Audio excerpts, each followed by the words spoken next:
I also noticed a lot of fear in this reading that the disciples are locked in that room out of fear. And I mean, presumably they've been locked up there for a while. And Jesus is not troubled by that locked door and comes on in anyway and offers them peace, and actually offers them peace a few times in this reading. In this tiny little short reading, he says it two or three times. And I guess I was thinking about fear and peace. The disciples clearly are afraid,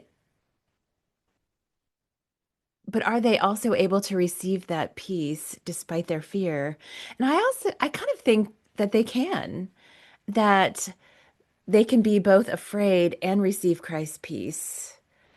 And I was kind of thinking about, I wonder what the opposite of fear is.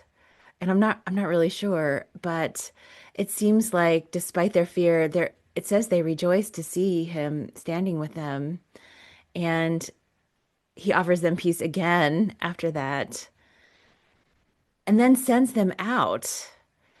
And so I don't know if they let go of their fear before they're sent out, or if they still feel afraid and they go out anyway.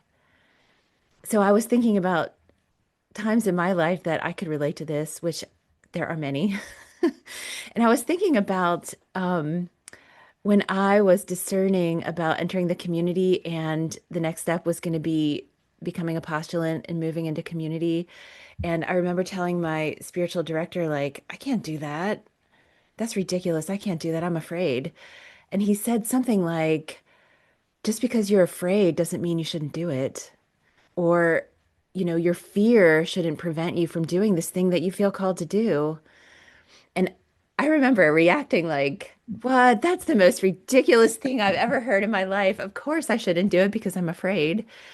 But then I thought about it after that and thought, well, actually, if I let fear prevent me from doing the things I'm called to do, then like I'm never going to do anything, right?